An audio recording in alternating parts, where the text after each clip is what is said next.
पिंकी शहर में पली बड़ी एक बहुत मॉडर्न लड़की थी। वह पढ़ाई में कुछ ज्यादा होशियार नहीं थी, पर वह अपनी अमीर दोस्तों को बहुत ज्यादा फॉलो किया करती थी। उसके पापा एक प्राइवेट जॉब करते थे।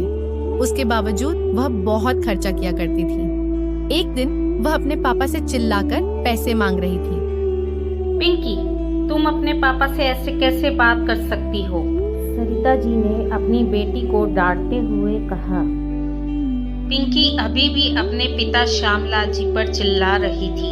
आपको तो बस अपने पैसों की पड़ी रहती है, ये नहीं कि बच्चों की क्या जरूरतें हैं। मेरी सारी फ्रेंड्स लग्जरी लाइफ जी रही हैं और आप बस एक ही रट लगाए हैं कि शादी के लिए पैसा इकट्ठा करना है।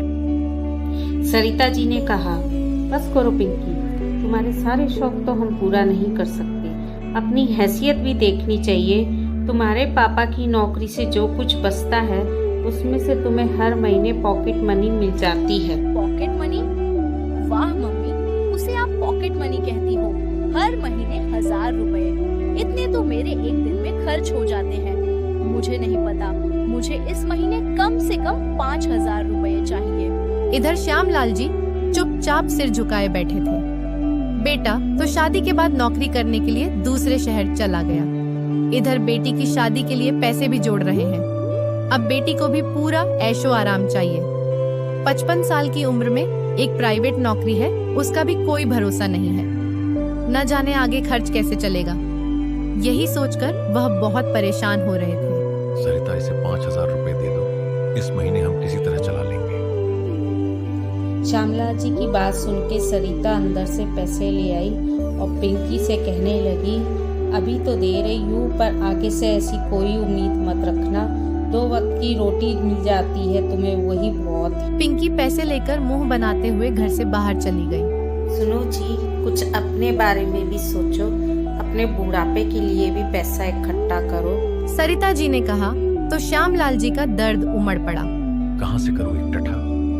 सोचा था बेटा कमाने लगा तो कुछ सहारा देगा, लेकिन वह भी खिसक गया। सरिता जी बोली, मैं चाहती हूँ इसके भी हाथ पीले कर दो, बाद में हम जैसे तैसे गुजर बसर कर लेंगे। इसी तरह समय बीतने लगा। एक दिन पिंकी ने शाम को घर आकर बताया, पापा, मैंने एक लड़का पसंद कर लिया है। हम सिंपल कोर्ट मैरिज करेंगे। आपने जो भी पैसा मेरी शादी के लिए जोड़ा है वो आप मुझे दे देना। लेकिन बेटा, जब शादी ही करनी है तो अच्छे से करते हैं, उनके परिवार से मिलकर बात कर लेते हैं। नहीं पापा, विकास को यह सब पसंद नहीं है। उसने तो अपने घर पर बताया भी नहीं है। हम शादी के बाद अलग रहेंगे। कुछ दिन घर में बहस होती रही। हारकर श्यामलाल जी और सरिता जी ने बेटी की एफडी तुड़वाकर पैसे दे दिया। कोर्ट मैरिज के लिए पिंकी सुबह निकली तो सरिता जी ने कहा, हम भी साथ चले क्या? नहीं मम्मी, हम दोनों होंगे और गवाह के लिए 2 दोस्तों को बुलाया है। शादी करके मैं उनको साथ लेकर आ जाऊंगी आपसे मिलने। पिंकी ने टालते हुए कहा। श्यामलाल जी सारी बात सुनकर खामोश बैठे थे। उन्होंने बस इतना कहा, बेटी वो अपने बैंक में डाल दिए, क्या पैसों का क्या किया? नहीं पापा, वो विकास को दे दिए हैं। उन्हें बिजनेस शुरू करना है, साथ ही फ्लैट भी किराए पर लेना है। आज सब फाइनल हो जाएगा। पिंकी सज संवर कर घर से निकल गई। शाम तक सरिता जी इंतजार करती रहीं, लेकिन पिंकी नहीं आई।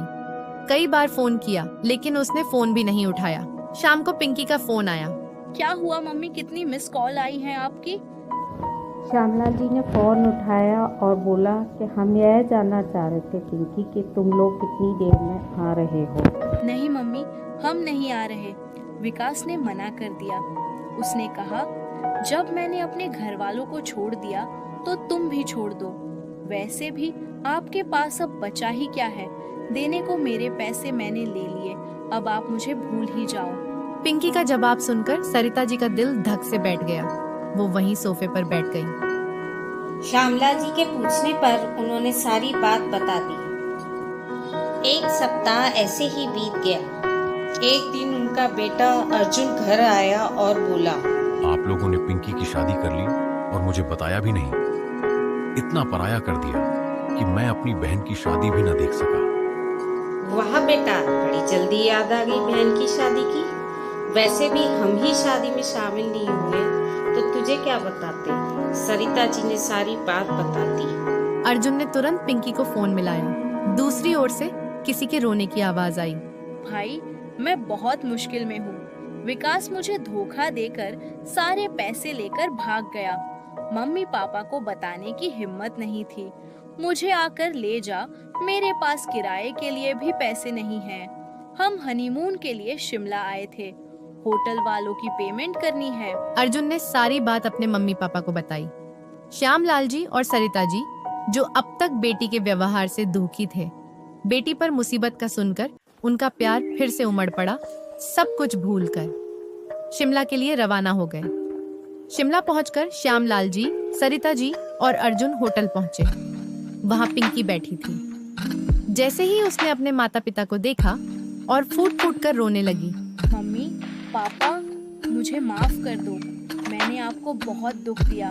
आपके त्याग और प्यार की कीमत समझी ही नहीं। मैं केवल दिखावे बेटी, और झूठे माफी ऐशो मांगने आराम की के पीछे जरूरत नहीं। भागती रही और औलाद असली चाहे रिश्तों की कितनी भी कदर गलती भूल करे, गई। श्यामलाल जी ने कहा, माँ बाप का दिल कभी उनसे रिश्ता नहीं तोड़ता। हमारी जिंदगी की कमाई तुम ही तो हो। उस दिन पिंकी ने ठान लिया कि अब वह अपने माता पिता की उम्मीद बनेगी, बोझ नहीं।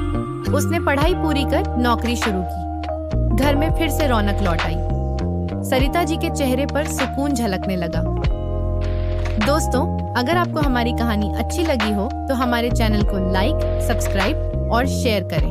और अगर आप किसी और तरह की कहानी चाहते हैं तो हमें कमेंट करें। धन्यवाद।